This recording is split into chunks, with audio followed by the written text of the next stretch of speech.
ਸਤਿ ਸ਼੍ਰੀ ਅਕਾਲ। ਤੁਸੀਂ ਲੋਕ ਰਾਣ ਚੈਨਲ ਪੰਜਾਬੀ ਦੇਖ ਰਹੇ ਹੋ। ਖਬਰਾਂ ਟੌਪ ਦੀਆਂ ਦੇ ਵਿੱਚ ਤੁਹਾਡਾ ਸਵਾਗਤ ਹੈ। ਗੱਲਬਾਤ ਕਰਾਂਗੇ ਕਿਸਾਨੀ ਅੰਦੋਲਨ ਦੇ ਦੌਰਾਨ ਸਰਕਾਰ ਦੇ ਉੱਤੇ ਜਿਸ ਢੰਗ ਦੇ ਨਾਲ ਇਲਜ਼ਾਮ ਤਰਾਸ਼ੀਆਂ ਕਿਸਾਨਾਂ ਦੇ ਵੱਲੋਂ ਕੀਤੀਆਂ ਜਾ ਰਹੀਆਂ। ਬਲਬੀਰ ਸਿੰਘ ਰਾਜੇਵਾਲ ਦਾ ਬਿਆਨ ਬੜੀ ਅਹਿਮੀਅਤ ਰੱਖਦਾ ਜਦੋਂ ਇਹ ਗੱਲ ਕਹਿੰਦੇ ਨੇ ਕਿ ਪ੍ਰਧਾਨ ਮੰਤਰੀ ਮੋਦੀ ਸਾਹਿਬ ਤੋਂ ਪਾਕਿਸਤਾਨ ਨਾਲੋਂ ਵੀ ਵੱਧ ਖਤਰਾ ਜਿਹੜਾ ਉਹ ਸਾਨੂੰ ਜਾਪਦਾ। ਜਿਸ ਢੰਗ ਦੇ ਨਾਲ ਪੱਛਮੀ ਬੰਗਾਲ ਦੇ ਵਿੱਚ ਚੋਣ ਪ੍ਰਚਾਰ ਕੀਤਾ ਜਾ ਰਿਹਾ ਤਾਂ ਇੱਧਰਲੇ ਪਾਸੇ ਪੰਜਾਬ ਦੇ ਵਿੱਚ ਵੀ ਵਿਧਾਨ ਸਭਾ ਚੋਣਾਂ ਨੂੰ ਲੈ ਕੇ ਇੱਕ ਤਰ੍ਹਾਂ ਦਾ ਬਿਗਲ ਵੱਜ ਚੁੱਕਿਆ। ਮੁੱਖ ਮੰਤਰੀ ਕੈਪਟਨ ਅਮਰਿੰਦਰ ਸਿੰਘ ਦੀ ਨਵਜੋਤ ਸਿੱਧੂ ਦੇ ਨਾਲ ਅਗਲੇ ਸਮੇਂ ਦੇ ਵਿੱਚ ਗੱਲਬਾਤ ਹੋਣੀ ਹੈ। ਤਾਂ ਉਧਰ ਅੰਦੋਲਨ ਨੂੰ ਲੈ ਕੇ ਰਾਜਨਾਥ ਸਿੰਘ ਦਾ ਬਿਆਨ ਸਾਹਮਣੇ ਆਇਆ। ਉਹ ਕਹਿੰਦੇ ਨੇ ਕਿ ਕੇਂਦਰ ਸਰਕਾਰ ਨੂੰ ਕਿਸਾਨਾਂ ਦੇ ਨਾਲ ਗੱਲਬਾਤ ਕਰਨ ਲਈ ਹੁਣ ਅੱਗੇ ਵਧਣਾ ਚਾਹੀਦਾ। ਤਾਂ ਇਸ ਤੋਂ ਪਹਿਲਾਂ ਜਿਵੇਂ ਕੱਲ੍ਹ ਗੱਲ ਹੋਈ ਸੀ ਕਿ ਸੱਤਿਆਪਾਲ ਮਲਿਕ ਜਿਹੜੇ ਨੇ ਰਾਜਪਾਲ ਨੇ, ਉਹਨਾਂ ਦਾ ਬਿਆਨ ਵੀ ਸਾਹਮਣੇ ਆਇਆ ਸੀ ਕਿ 300 ਸਾਲ ਤੱਕ ਇਹਨਾਂ ਲੋਕਾਂ ਨੇ ਤੁਹਾਨੂੰ ਭੁੱਲਣਾ ਨਹੀਂ ਜੇ ਤੁਸੀਂ ਕਿਸਾਨੀ ਮਸਲੇ ਦਾ ਹੱਲ ਨਹੀਂ ਕੱਢਿਆ। ਖਾਸ ਕਰ ਸਿੱਖਾਂ ਦੀ ਸਰਦਾਰਾਂ ਦੀ ਉਹਨਾਂ ਨੇ ਗੱਲ ਕੀਤੀ ਹੈ ਕਿ ਇਹ ਕਿਸੇ ਨੂੰ ਬਖਸ਼ਦੇ ਨਹੀਂ। ਇਸ ਕਰਕੇ ਸਰਕਾਰ ਨੂੰ ਇਸ ਪਾਸੇ ਵੱਲ ਗੌਰ ਕਰਨਾ ਚਾਹੀਦਾ। ਇਸ ਤੋਂ ਇਲਾਵਾ ਹੋਰ ਵੀ ਖਬਰਾਂ ਨੇ, ਜਿਵੇਂ ਦਿੱਲੀ ਦੇ ਵਿੱਚ ਅਰਵਿੰਦ ਕੇਜਰੀਵਾਲ ਦੀ ਸਰਕਾਰ ਜਿਹੜੀ ਆ ਉਹ ਡਗਮਗਾਈ ਹੋਈ ਹੈ। ਕੇਂਦਰ ਸਰਕਾਰ ਵੱਲੋਂ ਇੱਕ ਬਿੱਲ ਲਿਆਂਦਾ ਜਾ ਰਿਹਾ ਜਿਹਦੇ ਤਹਿਤ ਕੇਜਰੀਵਾਲ ਸਾਹਿਬ ਸਿਰਫ ਨਾਮ ਦੇ ਮੁੱਖ ਮੰਤਰੀ ਰਹਿ ਜਾਣਗੇ। ਇਹ ਆਮ ਆਦਮੀ ਪਾਰਟੀ ਦਾ ਕਹਿਣਾ ਕਿਉਂਕਿ ਸਾਰੇ ਅਧਿਕਾਰ ਜਿਹੜੇ ਨੇ ਉਹ ਉਪ ਰਾਜਪਾਲ ਨੂੰ, ਲੈਫਟੀਨੈਂਟ ਗਵਰਨਰ ਨੂੰ ਦਿੱਤੇ ਜਾ ਰਹੇ ਨੇ। ਇਸ ਤੋਂ ਪਹਿਲਾਂ ਵੀ ਕੇਜਰੀਵਾਲ ਸਰਕਾਰ ਦੀ ਜਿਹੜੀ ਗਵਰਨਰ ਸਾਹਿਬ ਦੇ ਨਾਲ ਕਾਫੀ ਤਿੱਖੀ ਜਿਹੜੀ ਤਲਖੀ ਦੇਖਣ ਨੂੰ ਮਿਲਦੀ ਰਹੀ ਹੈ ਤੇ ਹੁਣ ਜਿਹੜਾ ਉਹ ਇੱਕ ਸਰਕਾਰ ਜਿਹੜੀ ਹੈ ਨਾਮ ਦੀ ਹੋ ਜਾਏਗੀ ਤੇ ਕੇਜਰੀਵਾਲ ਸਾਹਿਬ ਨਾਮ ਦੇ ਮੁੱਖ ਮੰਤਰੀ ਰਹਿਣਗੇ। ਇਸ ਨੂੰ ਲੈ ਕੇ ਆਮ ਆਦਮੀ ਪਾਰਟੀ ਵਿਰੋਧ ਕਰ ਰਹੀ ਹੈ। ਇਸ ਤੋਂ ਇਲਾਵਾ ਅਕਾਲੀ ਦਲ 'ਚ ਪੰਜਾਬ ਦੀ ਫਿਰ ਗੱਲ ਕਰੀਏ ਤਾਂ ਵਿਰਸਾ ਸਿੰਘ ਵਲਟੋਹਾ ਨੂੰ ਉਮੀਦਵਾਰ ਐਲਾਨਣ ਤੋਂ ਬਾਅਦ ਖੇਮਕਰਨ ਦੀ ਸੀਟ ਨੂੰ ਲੈ ਕੇ ਜਿਹੜਾ ਰੌਲਾ ਪਹਿਲਾਂ ਪਿਆ ਸੀ ਕੈਰੋਂ ਪਰਿਵਾਰ ਦੇ ਨਾਲ, ਬਾਦਲ ਸਾਹਿਬ ਦੀ ਧੀ ਦਾ ਜਿਹੜਾ ਪਰਿਵਾਰ ਹੈ ਉਹ ਚਾਹੁੰਦਾ ਹੈ ਕਿ ਉਹਨਾਂ ਦੀ ਧੀ ਉੱਥੋਂ ਚੋਣ ਲੜੇ, ਪਰ ਸੁਖਬੀਰ ਬਾਦਲ ਨੇ ਸਪਸ਼ਟ ਕੀਤਾ ਜਿਹਨੂੰ ਲੈ ਕੇ ਅਗਲੇ ਸਮੇਂ ਦੇ ਵਿੱਚ ਇੱਦਾਂ ਲੱਗਦਾ ਕਿ ਅਕਾਲੀ ਦਲ ਦੇ ਵਿੱਚ ਵੀ ਇੱਕ ਵੱਡੀ ਬਗਾਵਤ ਉਹ ਸਾਹਮਣੇ ਆਏਗੀ ਜਾਂ ਫਿਰ ਕੈਰੋਂ ਪਰਿਵਾਰ ਜਿਹੜਾ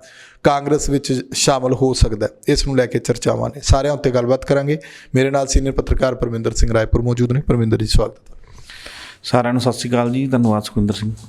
ਪਰਮਿੰਦਰ ਜੀ, ਰਾਜੇਵਾਲ ਸਾਹਿਬ ਦੇ ਬਿਆਨ ਨੂੰ ਸਭ ਤੋਂ ਪਹਿਲਾਂ ਜੇ ਆਪਾਂ ਵਿਚਾਰੀਏ ਉਹਨੂੰ ਕਿੱਦਾਂ ਦੇਖਦੇ ਹੋ ਕਿ ਪੱਛਮੀ ਬੰਗਾਲ ਦੇ ਵਿੱਚ ਚੋਣ ਪ੍ਰਚਾਰ ਹੋ ਰਿਹਾ, ਭਾਜਪਾ ਦੇ ਖਿਲਾਫ ਹੋ ਰਿਹਾ, ਤਾਂ ਇਹੋ ਜਿਹਾ ਬਿਆਨ ਦੇਣਾ ਕਿ ਪਾਕਿਸਤਾਨ ਨਾਲੋਂ ਵੀ ਵੱਧ ਖਤਰਾ ਜਿਹੜਾ ਉਹ ਮੋਦੀ ਸਾਹਿਬ ਤੋਂ ਆ? ਪਾਕਿਸਤਾਨ ਤਾਂ ਸੁਖਵਿੰਦਰ ਜੀ ਗੱਲਾਂ ਕਰਦੇ ਹਾਂ ਜਦੋਂ ਆਪਾਂ ਕਿ ਭਾਰਤ ਦੀ ਗੱਲ ਹੁੰਦੀ ਹੈ ਤਾਂ ਪਾਕਿਸਤਾਨ ਸਭ ਤੋਂ ਮੋਹਰਲੀ ਕਤਾਰ 'ਚ ਆਉਂਦਾ ਵਿਰੋਧੀਆਂ ਦੀ। ਪਰ ਪਾਕਿਸਤਾਨ ਦਾ ਸੰਬੰਧ ਜਿਹੜਾ ਹੈਗਾ ਸਰਹੱਦੋਂ ਬਾਹਰ ਦਾ। ਸਰਹੱਦ ਦੇ ਉੱਤੇ ਜਿਹੜੇ ਹੈਗੇ ਨੇ ਜਵਾਨ ਬੈਠੇ ਨੇ ਮੂੰਹ ਤੋੜ ਜਵਾਬ ਦੇਣ ਲਈ ਕਿਸੇ ਵੀ ਬਾਹਰੀ ਸ਼ਕਤੀ ਨੂੰ। ਇੱਕ ਕਹਾਵਤ ਵੀ ਹੁੰਦੀ ਜਿਹੜੀ ਆਪਾਂ ਸਾਰੇ ਜਾਣਦੇ ਕਿ ਘਰ ਦਾ ਭੇਤੀ ਲੰਕਾ ਢਾਹੇ। ਉਹ ਜਿਹੜਾ ਸਭ ਤੋਂ ਵੱਧ ਖਤਰਾ ਹੁੰਦਾ ਨਾ ਕਿਸੇ ਵੀ ਚੀਜ਼ ਨੂੰ, ਚਾਹੇ ਪਰਿਵਾਰ ਨੂੰ ਵੀ ਹੋਵੇ, ਤਾਂ ਉਹ ਪਹਿਲਾਂ ਅੰਦਰਲਾ ਹੁੰਦਾ। ਸਭ ਤੋਂ ਅੰਦਰ ਜਿਹੜਾ ਅੰਦਰ ਆਪਣਾ ਬਣਿਆ ਬੈਠਾ ਹੁੰਦਾ।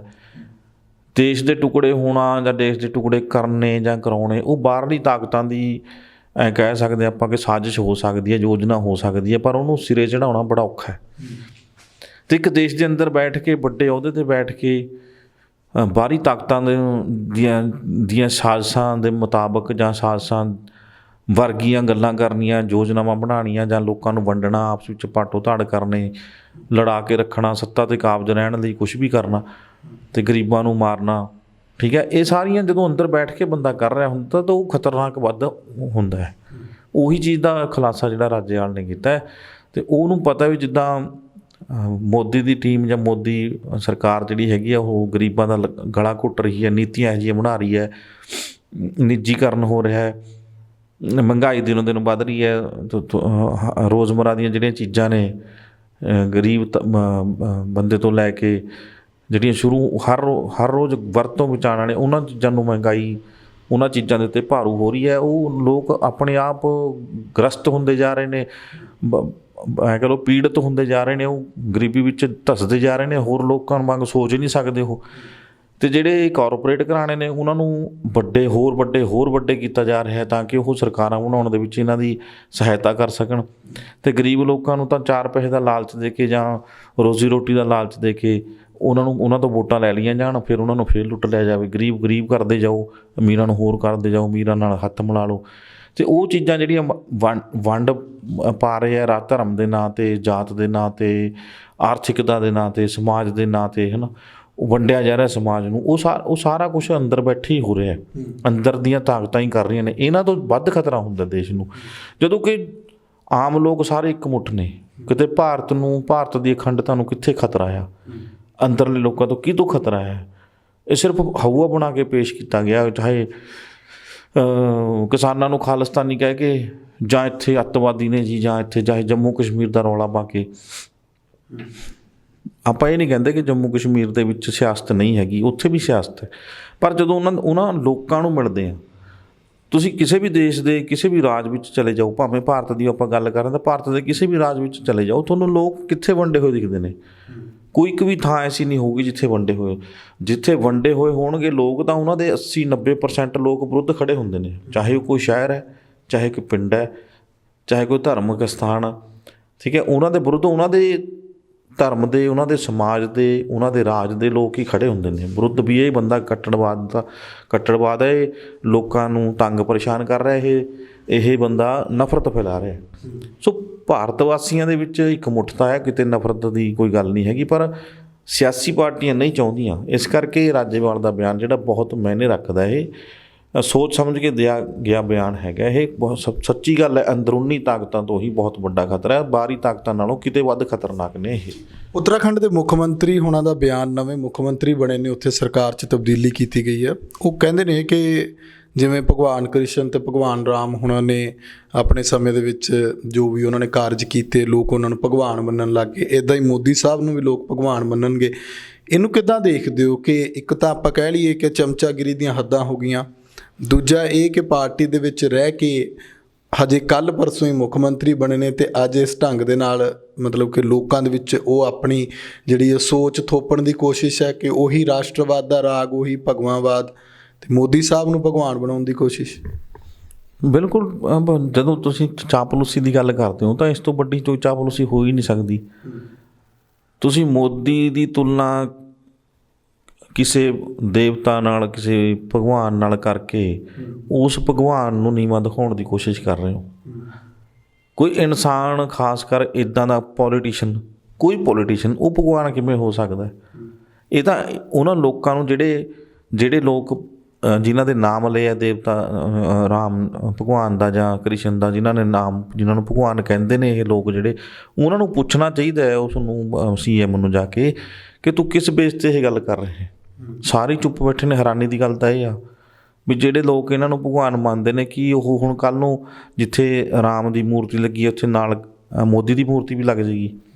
ਇਹਨਾਂ ਦਾ ਤਾਂ ਏਜੰਡਾ ਹੀ ਹੈ ਕਿ ਇਸ ਦੇ ਧਰਮ ਦੇ ਨਾਂ 'ਤੇ, ਜਿਹੜਾ ਹਿੰਦੂ ਧਰਮ ਦੇ ਨਾਮ 'ਤੇ ਵੋਟ ਮੰਗੋ, ਹਿੰਦੂ ਧਰਮ ਦੇ ਨਾਂ 'ਤੇ ਲੋਕਾਂ ਨੂੰ ਬੇਵਕੂਫ ਬਣਾਇਆ ਜਾ ਰਿਹਾ। ਔਰ ਸਮਝ ਤੋਂ ਬਾਹਰ ਹੈ ਕਿ ਹਿੰਦੂ ਮਤ ਦੇ ਲੋਕ ਇੰਨੇ ਕੱਟੜ ਤਾਂ ਹੈ ਨਹੀਂ ਸੀਗੇ, ਪਹਿਲਾਂ ਵੀ ਨਹੀਂ ਸੀਗੇ, ਅਤੇ ਹੁਣ ਕਿਵੇਂ ਹੋ ਗਏ, ਕਿਵੇਂ ਉਹਨਾਂ ਨੂੰ ਇੱਦਾਂ ਦੀਆਂ ਗੱਲਾਂ, ਇਹਨਾਂ ਦੇ ਭਰਮ ਜਾਲ ਕਿਉਂ ਨਹੀਂ ਸਮਝ ਆ ਰਹੇ ਇਹਨਾਂ ਨੂੰ ਸਿਆਸੀ ਬੰਦਿਆਂ ਦੇ।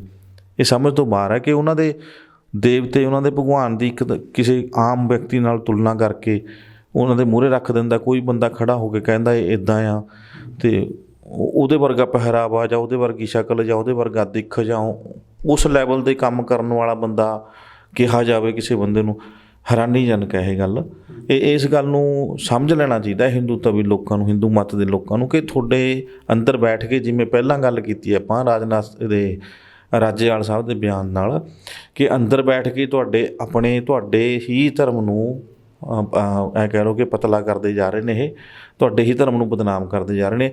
ਅੱਜ ਇੱਕ ਮੋਦੀ ਦੀ ਮੂਰਤੀ ਲੱਗਣ ਨੂੰ ਤਿਆਰ ਖੜੀ ਆ। ਜੇ ਉਹ ਭਗਵਾਨ ਕਹਿੰਦਾ, ਕੱਲ੍ਹ ਨੂੰ ਮੂਰਤੀ ਵੀ ਸਥਾਪਿਤ ਕਰੇਗਾ, ਕੱਲ੍ਹ ਨੂੰ ਹੋਰ ਪਤਾ ਨਹੀਂ ਕਿੰਨੇ ਮੋਦੀ ਆਉਣਗੇ। ਫਿਰ ਇਹਦਾ ਮਤਲਬ ਤਾਂ ਨਾ ਅਯੋਧਿਆ ਦਾ ਰੌਲਾ ਰਹਿਣਾ ਅਤੇ ਨਾ ਹੀ ਰਾਮ ਦਾ, ਨਾ ਕ੍ਰਿਸ਼ਨ ਦਾ। ਫਿਰ ਤਾਂ ਮੋਦੀ, ਹਰੇ ਹਰੇ ਮੋਦੀ ਕਹਿਣਾ ਠੀਕ ਰਹੂਗਾ। ਅਤੇ ਉਹ ਚੀਜ਼ ਹੋਣੀ, ਇਹ ਚਾਹੁੰਦੇ ਵੀ ਉਹੀ ਨੇ ਇਹ ਲੋਕ ਨੇ। ਮਤਲਬ ਇਹਨਾਂ ਲੋਕਾਂ ਨੇ ਦੇਖੋ ਵਿਕਾਸ ਦੇ ਨਾਂ 'ਤੇ ਵੋਟਾਂ ਇੱਕ ਵਾਰ ਮੰਗ ਕੇ ਤਬਾਹੀ ਦੇ ਕੰਢੇ ਦੇਸ਼ ਲਿਆ ਕੇ ਖੜਾ ਕਰਤਾ।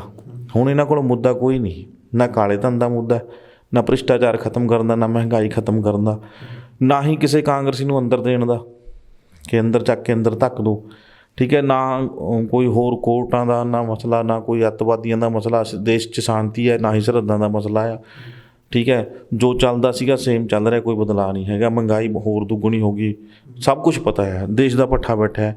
ਇਹਨਾਂ ਕੋਲ ਮੁੱਦਾ ਕੋਈ ਨਹੀਂ ਰਿਹਾ। ਜਿਹਦੇ ਤਹਿਤ ਇਹ ਲੋਕਾਂ ਨੂੰ ਹੁਣ ਬੇਵਕੂਫ ਬਣਾ। ਹੁਣ ਕੀ ਰਹਿ ਗਿਆ? ਸਿਰਫ ਤੇ ਸਿਰਫ ਜਿਹੜਾ ਉਹ ਝੂਠਾ ਰਾਸ਼ਟਰਵਾਦ ਹੈ ਦਾ ਨਾਂ ਦਿਆ ਜੀ ਇਸ ਚੀਜ਼ ਨੂੰ, ਅਤੇ ਜਾਂ ਫਿਰ ਰਾਮ ਦਾ ਨਾਮ ਜਿਹਨੂੰ ਕਹਿ ਦਿੰਦੇ ਆਪਾਂ, ਰਾਮ ਦਾ ਨਾਂ ਲੈ ਦਿਓ ਬਸ, ਉੱਥੇ ਲੋਕਾਂ ਨੂੰ ਠੱਗ ਲਓ। ਮੂੰਹ ਵਿੱਚ ਰਾਮ ਮਗਲ ਵਿੱਚ ਛੁਰੀਆਂ ਵਾਲਾ ਕੰਮ ਜਿਹੜਾ ਕਿਹਾ ਜਾਂਦਾ, ਉਹ ਕਰਨ 'ਤੇ ਤੁਲੇ ਹੋਏ ਨੇ ਇਹ। ਜਿੱਥੇ ਕਿਤੇ ਮੈਨੂੰ ਲੱਗਦਾ ਇਹਨਾਂ ਨੂੰ ਵੀ ਏਜੰਡਾ ਇੱਥੇ ਖੇਡਿਆ ਜਾਂਦਾ ਹੈ ਇਹ ਵੀ ਰਾਮ ਰਾਮ ਕਹਿ ਕੇ ਵੋਟਾਂ ਲੈ ਲਓ ਬਸ, ਇੱਥੋਂ ਲੋਕਾਂ ਨੂੰ ਬੇਵਕੂਫ ਬਣਾ ਲਓ, ਉਹ ਚੱਲ ਰਿਹਾ ਚੀਜ਼। ਅਤੇ ਇੱਦਾਂ ਮੋਦੀ ਦੀ ਤੁਲਨਾ ਜਿਹੜੀ ਹੈਗੀ ਸਿਰੇ ਦੀ ਚਾਪਲੂਸੀ ਹੈ। ਨਾ ਇਹਦੇ ਨਾਲ ਵਿਕਾਸ ਹੋਣਾ, ਨਾ ਇਹਦੇ ਨਾਲ ਵਿਕਾਸ ਦਾ ਕੋਈ ਨੇੜੇ ਤੇੜੇ ਦਾ ਸੰਬੰਧ ਆ। ਕਾਰਜਸ਼ੈਲੀ ਕਰਨੀ ਚਾਹੀਦੀ ਸੀ ਕਿ ਮੈਨੂੰ ਮੌਕਾ ਦਿੱਤਾ, ਮੈਂ ਦਿਖਾਉਂਦਾ ਅਸਲ 'ਚ ਕਿ ਸਰਕਾਰ ਦਾ ਕੰਮ ਕੀ ਹੁੰਦਾ, ਉਹ ਦੱਸਣਾ ਚਾਹੀਦਾ ਸੀ, ਬਜਾਏ ਇਹਦੇ ਕਿ ਤੁਸੀਂ ਸਿਰਫ ਕਿਸੇ ਦੀ ਚਾਪਲੂਸੀ ਪਾ ਕੇ ਕਰਕੇ ਆਪਣੀ ਕੁਰਸੀ ਜਿਹੜੀ ਹੈ ਸੇਫ ਰੱਖੋ। ਲੋਕਾਂ ਦੇ ਕੰਮ ਕਰਨੇ ਚਾਹੀਦੇ ਸੀ, ਲੋਕਾਂ ਦੀ ਆਰਥਿਕ, ਸਮਾਜਿਕ, ਰਾਜਨੀਤਿਕ ਜਾਂ ਸਿੱਖਿਆ ਦੇ ਪੱਖੋਂ, ਸਿਹਤ ਦੇ ਪੱਖੋਂ ਉਹਨਾਂ ਨੂੰ ਕੋਈ ਸਹੂਲਤਾਂ ਦੇਣੀਆਂ ਚਾਹੀਦੀਆਂ ਸੀ। ਉਹਨਾਂ ਦਾ ਪੱਧਰ ਉੱਚਾ ਕਰਨਾ ਚਾਹੀਦਾ ਸੀਗਾ ਤਾਂ ਕਿ ਆਉਣ ਵਾਲੇ ਸਮੇਂ ਦੇ ਵਿੱਚ ਤੁਹਾਨੂੰ ਚੁਣ ਕੇ ਅੱਗੇ ਭੇਜ ਦੇ, ਨਾ ਕਿ ਆਹ ਚਾਪਲੂਸੀ ਤੁਹਾਨੂੰ ਕੋਈ ਕੁਰਸੀ ਦਵਾਉਂਦੀ ਹੈ। ਰਾਜਨਾਥ ਸਿੰਘ ਹੁਣਾਂ ਦੇ ਬਿਆਨ ਨੂੰ ਕਿੱਦਾਂ ਦੇਖਦੇ ਹੋ? ਪਹਿਲਾਂ ਵੀ ਉਮੀਦਾਂ, ਕਿਸਾਨਾਂ ਨੂੰ ਵੀ ਉਮੀਦਾਂ ਨੇ, ਟਕੈਤ ਸਾਹਿਬ ਵੀ ਕਹਿੰਦੇ ਰਹੇ ਨੇ ਕਿ ਰਾਜਨਾਥ ਸਿੰਘ ਨੂੰ ਅੱਗੇ ਕਰੋ, ਸ਼ਾਇਦ ਗੱਲਬਾਤ ਜਿਹੜੀ ਕਿਸੇ ਤਣ ਪੱਤਨ ਲੱਗ ਜੇ। ਹੁਣ ਰਾਜਨਾਥ ਸਿੰਘ ਦਾ ਕਹਿਣਾ ਹੈ ਕਿ ਗੱਲਬਾਤ ਜਿਹੜੀ ਹੈ ਉਹ ਕਰਨੀ ਚਾਹੀਦੀ ਹੈ, ਕਿਸਾਨਾਂ ਦੇ ਨਾਲ ਸੰਵਾਦ ਨਾਲ ਹੀ ਮਸਲਾ ਹੱਲ ਹੁੰਦਾ। ਉਹਨਾਂ ਨੇ ਜਿਹੜੀ ਖੜੋਤ ਆਈ ਹੈ ਨਾ ਅੰਦੋਲਨ ਦੇ ਵਿੱਚ ਜਾਂ ਗੱਲਬਾਤ ਸੰਵਾਦ ਦੇ ਵਿੱਚ, ਉਹਨੂੰ ਤੋੜਨ ਦੀ ਗੱਲ ਕੀਤੀ ਹੈ ਕਿ ਉਹਨੂੰ ਤੋੜਿਆ ਜਾਵੇ ਖੜੋਤ ਨੂੰ।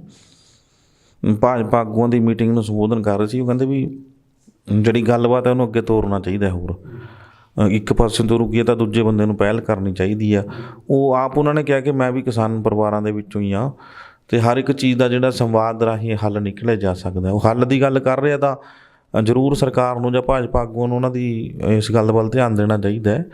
ਅਤੇ ਜੇ ਬਹੁਤ ਦੇਰ ਬਾਅਦ ਚੁੱਪੀ ਤੋੜੀ ਹੈ, ਇਸ ਮਾਮਲੇ 'ਤੇ ਬੋਲਣ ਦੀ ਕੋਸ਼ਿਸ਼ ਕੀਤੀ ਹੈ, ਤਾਂ ਹੋ ਸਕਦਾ ਵੀ ਕਿਤੇ ਨਾ ਕਿਤੋਂ ਅੰਦਰੋਂ ਦਬਾਅ ਵੀ ਹੋਵੇ ਵੀ ਤੁਹਾਡਾ ਵਾਰ-ਵਾਰ ਨਾਮ ਆਉਂਦਾ ਵੀ ਤੁਸੀਂ ਕਿਉਂ ਨਹੀਂ ਬੋਲ ਰਹੇ, ਅਤੇ ਤੁਹਾਨੂੰ ਵੀ ਬੋਲਣਾ ਚਾਹੀਦਾ। ਉਹ ਵੀ ਹੋ ਸਕਦਾ। ਇੱਕ ਇਹ ਨਹੀਂ ਜ਼ਰੂਰੀ ਨਹੀਂ ਕਿ ਰਾਜਨਾਥ ਸਿੰਘ ਚਾਹੁੰਦੇ ਨੇ ਕਿ ਮੈਂ ਬੋਲਾਂ ਅਤੇ ਕਾਨੂੰਨਾਂ ਨੂੰ ਸਹੀ ਠਹਿਰਾਵਾਂ। ਜੇ ਕਾਨੂੰਨ ਸਹੀ ਹੁੰਦੇ ਤਾਂ ਹੁਣ ਨੂੰ ਕਦੋਂ ਦੇ ਰਾਜਨਾਥ ਸਿੰਘ ਵਰਗੇ ਸੀਨੀਅਰ ਆਗੂ ਮੂਹਰੇ ਆ ਕੇ ਹਿੱਕ ਥਾਪੜਦੇ ਹੁੰਦੇ ਕਿ ਇਹ ਕਾਨੂੰਨ ਬੜੇ ਸਹੀ ਨੇ।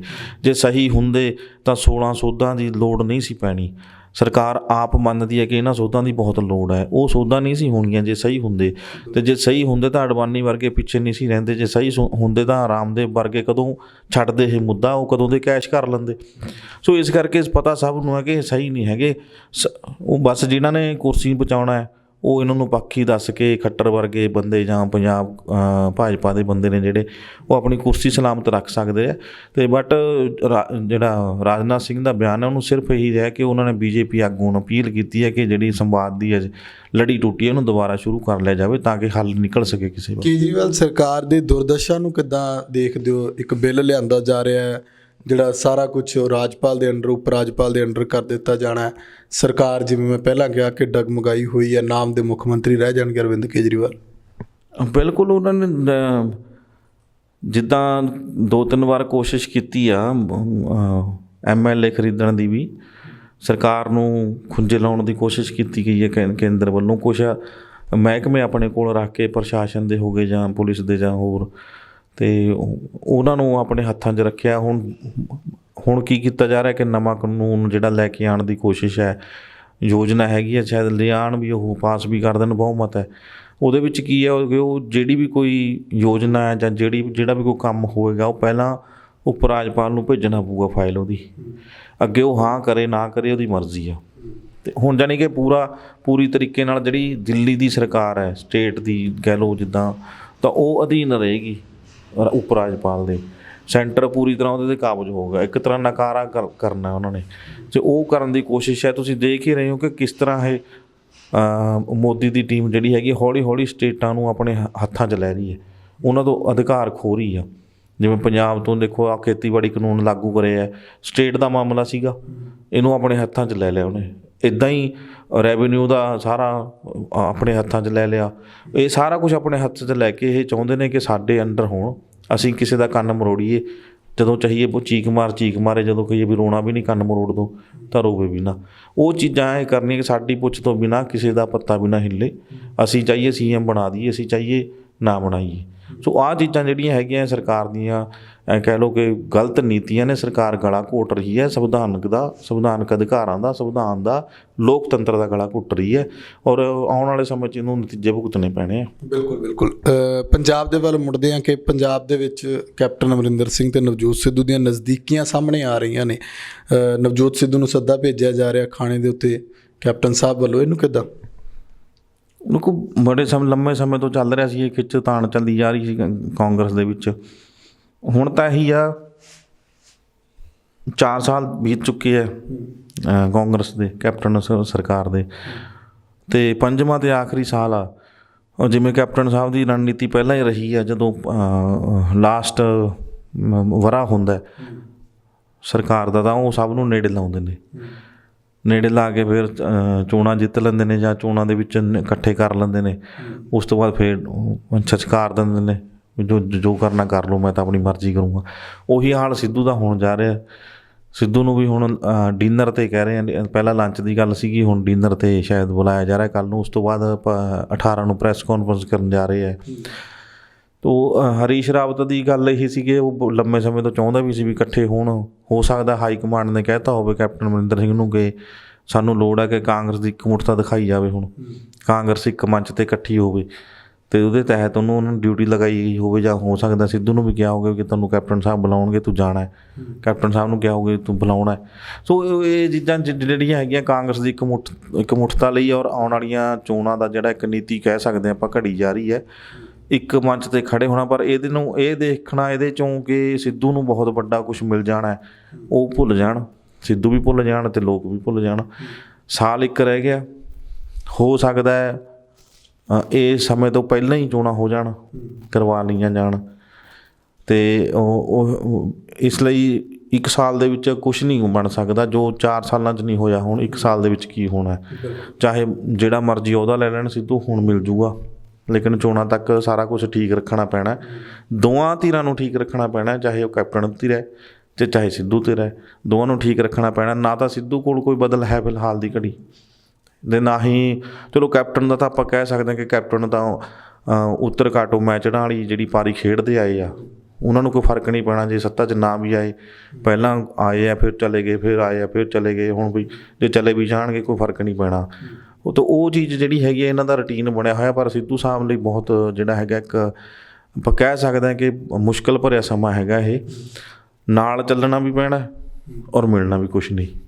ਇਹ ਲੰਚ ਡਿਨਰਾਂ ਦੀ ਖੇਡ ਹੈ। ਇਹ ਚੋਣਾਂ ਤੱਕ ਬਹੁਤ ਠੀਕ ਰਹਿਣ ਦੀ ਆਸਾਰ ਵੀ ਨੇ। ਹੋ ਸਕਦਾ ਹੈ ਦੋਵੇਂ ਇੱਕੋ ਮੰਚ 'ਤੇ ਇੱਕ ਦੂਜੇ ਦੇ ਗੁਣ ਗਾਣ ਗਾਉਂਦੇ ਛੇਤੀ ਦਿਖ ਜਾਣ ਤੁਹਾਨੂੰ। ਬਿਲਕੁਲ ਜਿਵੇਂ ਕਹਿ ਸਕਦੇ ਹਾਂ ਕਿ ਸਿੱਧੂ ਸਾਹਿਬ ਨੂੰ ਚੋਗਾ ਪਾਉਣ ਦੀ ਕੋਸ਼ਿਸ਼ ਹੈ। ਜਿਵੇਂ ਪਹਿਲਾਂ ਕਹਿੰਦੇ ਰਹੇ ਕਿ ਸਿੱਧੂ ਸਾਹਿਬ ਤਾਂ ਪ੍ਰਵਾਸੀ ਨੇ, ਦੂਜੀ ਪਾਰਟੀ 'ਚੋਂ ਆਏ ਨੇ, ਅਤੇ ਹੁਣ ਉਸ ਪ੍ਰਵਾਸੀ ਪੰਛੀ ਨੂੰ ਜਿਹੜਾ ਕੈਦ ਕਰਨ ਦੀ ਕੋਸ਼ਿਸ਼ ਕੀਤੀ ਜਾ ਰਹੀ ਹੈ। ਸਿੱਧੂ ਸਾਹਿਬ ਕੀ ਫੈਸਲਾ ਲੈਂਦੇ ਨੇ ਉਹ 'ਤੇ ਨਜ਼ਰ ਰਹੇਗੀ। ਆਖਰੀ ਖਬਰ ਇੱਕ ਗੱਲ ਹੋਰ ਇਹਦੇ 'ਚ ਵੱਡੀ ਆਈ ਹੈ ਕਿ ਹਰੀਸ਼ ਰਾਵਤ ਦਾ ਬਿਆਨ ਨਵਾਂ ਆਇਆ, ਉਹਦੇ ਵਿੱਚ ਉਹ ਕਹਿ ਰਹੇ ਨੇ ਕਿ ਕਾਂਗਰਸ ਨੂੰ, ਉਹ ਕਹਿ ਰਹੇ ਨੇ ਹਾਈ ਕਮਾਂਡ ਨੂੰ ਕਿ ਸਾਰੀਆਂ ਸਟੇਟਸ ਵਾਸਤੇ ਮੁੱਖ ਮੰਤਰੀ ਦਾ ਚਿਹਰਾ ਜਿਹੜਾ ਉਹ ਲੈ ਕੇ ਚੋਣ ਲੜਨੀ ਚਾਹੀਦੀ ਆ, ਤਾਂ ਕਿ ਜਿਹੜੇ ਸਾਡੀ ਪੁਰਾਣੀ ਰਣਨੀਤੀ ਉਹਦੇ 'ਚ ਬਦਲਾਵ ਕੀਤਾ ਜਾ ਸਕੇ ਔਰ ਮੋਦੀ ਨੂੰ ਟੱਕਰ ਦਿੱਤੀ ਜਾ ਸਕੇ। ਹੋਰ ਜੇ CM ਦਾ ਚਿਹਰਾ ਦਿਖਾਉਣਾ ਹੈ ਤਾਂ ਖਾਸ ਕਰ ਪੰਜਾਬ ਦੇ ਵਿੱਚ ਤਾਂ ਪੰਜਾਬ ਦਾ ਇੰਚਾਰਜ ਜਿਹੜਾ ਉਹ ਗੱਲ ਕਰਦਾ ਕਿ CM ਦਾ ਚਿਹਰਾ ਲੈ ਕੇ ਚੋਣ ਲੜੀ ਜਾਵੇ, ਤਾਂ ਸਿੱਧੂ ਨੂੰ ਨੇੜੇ ਲਾਉਣਾ ਜ਼ਰੂਰੀ ਆ। CM ਦਾ ਚਿਹਰਾ ਤਾਂ ਬਣੇਗਾ, CM ਦਾ ਚਿਹਰਾ ਜਾਣਾ ਕੈਪਟਨ ਦਾ, ਅਤੇ ਸਿੱਧੂ ਜੇ ਬਗਾਵਤ ਕਰਦਾ ਹੈ ਤਾਂ ਉਹਦੇ 'ਚ ਕੋਈ ਨਾ ਕੋਈ ਕਮੀ ਪੇਸ਼ੀ ਆਉਂਦੀ ਹੈ, ਕਿਤੇ ਨਾ ਕਿਤੇ ਖੜੋਤ ਆਉਂਦੀ ਹੈ, ਬਾਕੀ ਸੁਰਾਂ ਦਿਖਦੀਆਂ ਨੇ, ਪਾਟੋ ਧਾੜ ਹੁੰਦੀ ਆ, ਆਪਸੀ ਜਿਹੜਾ ਬਗਾਵਤ ਜਿਹੜੀ ਅੰਦਰੋਂ ਦਫਾੜ ਹੋਣਾ ਉਹ ਨਜ਼ਰ ਆਉਂਦਾ ਲੋਕਾਂ ਨੂੰ। ਸੋ CM ਦਾ ਚਿਹਰਾ ਵੀ ਲੈ ਕੇ ਜਾਣਾ ਵੀ ਜਿਹੜਾ ਹੈਗਾ ਇੱਕ ਵੱਡੀ ਗੱਲ ਹੋਏਗੀ। ਔਰ ਰਾਵਤ ਦਾ ਬਿਆਨ ਜਿਹੜਾ ਹੈਗਾ ਇਹਨਾਂ ਦਾ ਦੋਨਾਂ ਦੇ ਲੰਚ ਦਾ, ਡਿਨਰ ਦਾ ਕਾਰਨ ਵੀ ਬਣਦਾ ਇੱਕ। ਜੀ ਬਿਲਕੁਲ। ਆਖਰੀ ਖਬਰ ਹੈ ਕਿ ਅਕਾਲੀ ਦਲ ਦੇ ਵਿੱਚ ਕਿੱਦਾਂ ਦੇਖਦੇ ਹੋ ਕਿ 22 ਚੋਣਾਂ ਤੋਂ ਪਹਿਲਾਂ ਉਮੀਦਵਾਰਾਂ ਦਾ ਐਲਾਨ ਜਿੱਥੇ ਜਾਂਦੇ ਨੇ ਉੱਥੋਂ ਹੀ ਪਹਿਲਾਂ ਆਪਣੀ ਸੀਟ ਐਲਾਨਤੀ ਸੁਖਬੀਰ ਬਾਦਲ ਨੇ। ਹੁਣ ਖੇਮਕਰਨ ਤੋਂ ਉਹ ਵੀ ਘਰ ਦੇ ਵਿੱਚ ਕਹਿੰਦੇ ਰੌਲਾ ਪੈਣ ਦੀ ਤਿਆਰੀ ਹੈ ਕਿ ਧੀ ਨੂੰ ਟਿਕਟ ਨਹੀਂ ਦਿੱਤੀ ਜਾ ਰਹੀ ਖੇਮਕਰਨ ਤੋਂ, ਸ਼ਾਇਦ ਕੈਰੋਂ ਪਰਿਵਾਰ ਵੱਖ ਹੋ ਜੇ। ਨਹੀਂ, ਉਹ ਹੋ ਗਿਆ ਸੁਖਵਿੰਦਰ ਜੀ, ਉਹ ਰੌਲਾ ਪੈ ਚੁੱਕਿਆ, ਬਾਗੀ ਸੁਰਾਂ ਹੋ ਗਈਆਂ। ਉਹਨਾਂ ਦਾ ਕੋਈ ਗੁਰਮੁਖ ਸਿੰਘ ਨਾਂ ਦਾ ਕੋਈ ਉਹਨਾਂ ਦਾ ਸੈਕਰੇਟਰੀ ਹੈਗਾ ਕੈਰੋਂ ਪਰਿਵਾਰ ਦਾ, ਤਾਂ ਉਹਨਾਂ ਨੇ ਇਹ ਗੱਲ ਕੀਤੀ ਹੈ ਕਿ ਪ੍ਰਨੀਤ ਕੌਰ ਜਿਹੜੇ ਹੈਗੇ ਨੇ ਉਹਨਾਂ ਦੇ ਧਰਮ ਪਤਨੀ ਕੈਰੋਂ ਦੇ, ਆਦੇਸ਼ ਪ੍ਰਤਾਪ ਸਿੰਘ ਬਾਦਲ ਸਾਹਿਬ ਦੀ, ਉਹਨਾਂ ਨੂੰ ਖੇਮਕਰਨ ਤੋਂ ਲੜਾਇਆ ਜਾਊਗਾ। ਔਰ ਪੱਟੀ ਤੋਂ ਆਦੇਸ਼ ਪ੍ਰਤਾਪ ਸਿੰਘ ਕੈਰੋਂ ਲੜਨਗੇ। ਤੇ ਇਹ 2 ਸੀਟਾਂ ਉਹਨਾਂ ਨੇ ਕਹਿੰਦੇ ਪੱਕੀਆਂ ਨੇ, ਇਹਦੇ 'ਚ ਕੋਈ ਬਦਲਾਅ ਨਹੀਂ ਹੋਣਾ, ਜਾਣੀ ਕਿ ਬਗਾਵਤ ਹੋ ਗਈ ਆ। ਉਹ ਕਹਿੰਦੇ ਉਹਨੇ ਬਕਾਇਦਾ ਤੌਰ 'ਤੇ TV 'ਤੇ ਬਿਆਨ ਚੱਲ ਰਿਹਾ ਸੀ ਕਿ ਇਹ ਪੱਕਾ ਆ, ਇਹ ਤੈਅ ਹੈ, ਇਹ 2 ਸੀਟਾਂ 'ਤੇ ਚੋਣਾਂ ਲੜੀਆਂ ਜਾਣਗੀਆਂ, ਉਹਨਾਂ ਦੇ ਪਰਿਵਾਰ ਵੱਲੋਂ ਲੜੀਆਂ ਜਾਣਗੀਆਂ। ਸੋ ਬਾਗੀ ਸੁਰਾਂ ਨਿਕਲ ਗਈਆਂ। ਹੁਣ ਜਿਹੜਾ ਅਕਾਲੀ ਦਲ ਪਰਿਵਾਰਵਾਦ ਨੂੰ ਮੂਹਰੇ ਰੱਖਦਾ, ਠੀਕ ਹੈ, ਉਹ ਕਿਵੇਂ ਆਪਣੀ ਧੀ ਨੂੰ ਵੀ ਪਾਸੇ ਕਰ ਸਕਦਾ? ਪਰਿਵਾਰ ਹੀ ਆ ਉਹ ਤਾਂ, ਹੁਣ ਧੀ ਤੋਂ ਵੱਧ ਤਾਂ ਨੇੜੇ ਕੋਈ ਵੀ ਨਹੀਂ ਹੁੰਦਾ। ਅਤੇ ਹੋ ਸਕਦਾ ਕਿ ਬਲਟੋਹਾ ਨੂੰ ਲੋਲੀਪੋਪ ਦਿੱਤਾ ਹੋਵੇ ਕਿ ਭਾਈ ਕੋਈ ਗੱਲ ਨਹੀਂ, ਤੇਰਾ ਨਾਂ ਅਨਾਊਂਸ ਕਰ ਦਿੰਦੇ ਆ, ਨੇੜੇ ਜਾ ਕੇ ਜਿਤਾ ਉਹ ਪ੍ਰਨੀਤ ਕੌਰ ਨੂੰ ਦੇ ਦੇਣ ਉੱਧਰੋਂ ਖੇਮ ਕਰਨ ਤੋਂ। ਕੋਈ ਬਹੁਤੀ ਵੱਡੀ ਗੱਲ ਨਹੀਂ, ਰਾਜਨੀਤੀ ਹੈ ਇਹ, ਕੁਛ ਵੀ ਚੱਲਦਾ। ਭਾਵੇਂ ਅਕਾਲੀ ਦਲ ਦਾ ਉਮੀਦਵਾਰ ਇਹ ਆ ਜਾਣ, ਉਹ ਪ੍ਰਨੀਤ ਕੌਰ ਜੇ ਉੱਥੋਂ ਜਿੱਤਦੀ ਆ, ਉਹਨਾਂ ਨੇ ਕਿਹੜਾ ਅਕਾਲੀ ਦਲ ਛੱਡ ਦੇਣਾ, ਫਿਰ ਸੀਟ ਤਾਂ ਪੱਕੀ ਹੋਏਗੀ। ਅਤੇ ਉਹ ਚੀਜ਼ਾਂ ਵੀ ਹੈਗੀਆਂ ਨੇ ਅੰਦਰੋਂ, ਕੀ ਇਹਨਾਂ ਦਾ ਫੈਸਲਾ ਉਹ ਵੱਖਰੀ ਗੱਲ ਹੈ। ਪਰ ਲੋਕਾਂ ਨੂੰ ਦਿਖਾਉਣ ਦੇ ਲਈ ਜਾਂ ਲੋਕਾਂ ਦੇ ਵਿੱਚ ਜਾਣ ਲਈ ਇਹ ਗੱਲ ਆ ਗਈ ਆ ਕਿ ਬਗਾਵਤ ਸ਼ੁਰੂ ਹੋ ਗਈ, ਬਾਗੀ ਸੁਰਾਂ ਨਿਕਲ ਆਈਆਂ, ਪਰਿਵਾਰ ਵਿੱਚ ਹੀ ਨਿਕਲ ਗਈਆਂ ਨੇ। ਪਰਿਵਾਰ ਦੇ ਬੰਦੇ ਹੀ ਜਿਹੜੇ ਹੈਗੇ ਬਗਾਵਤ ਕਰਨੀ ਸ਼ੁਰੂ ਕਰ ਰਹੇ ਨੇ। ਹੁਣ ਉਹਦੇ ਪਿੱਛੇ ਕਾਰਨ ਕੀ ਰਹੇ ਨੇ, ਉਹ ਫਿਲਹਾਲ ਕੁਛ ਨਹੀਂ ਪਤਾ, ਆਪਾਂ ਕਹਿ ਨਹੀਂ ਸਕਦੇ। ਆਉਣ ਵਾਲੇ ਸਮੇਂ ਦੇ ਵਿੱਚ ਦੇਖਦੇ ਹਾਂ ਕੀ ਤੈਅ ਹੁੰਦਾ ਦੋਵਾਂ ਧਿਰਾਂ ਵੱਲੋਂ। ਸ਼ੁਕਰੀਆ, ਧੰਨਵਾਦ। ਸੋ ਖਬਰਾਂ ਟੌਪ ਦੀਆਂ ਦੇ ਵਿੱਚ ਫਿਲਹਾਲ ਦੇ ਲਈ ਇੰਨਾ ਹੀ। ਤੁਸੀਂ ਆਪਣੇ ਵਿਚਾਰ ਕਮੈਂਟ ਜ਼ਰੂਰ ਕਰਿਓ। ਲੋਕ ਰਾਏ ਚੈਨਲ ਪੰਜਾਬੀ ਨੂੰ ਸਬਸਕ੍ਰਾਈਬ ਕਰੋ। ਮੈਨੂੰ ਇਜਾਜ਼ਤ ਦਿਓ। ਧੰਨਵਾਦ।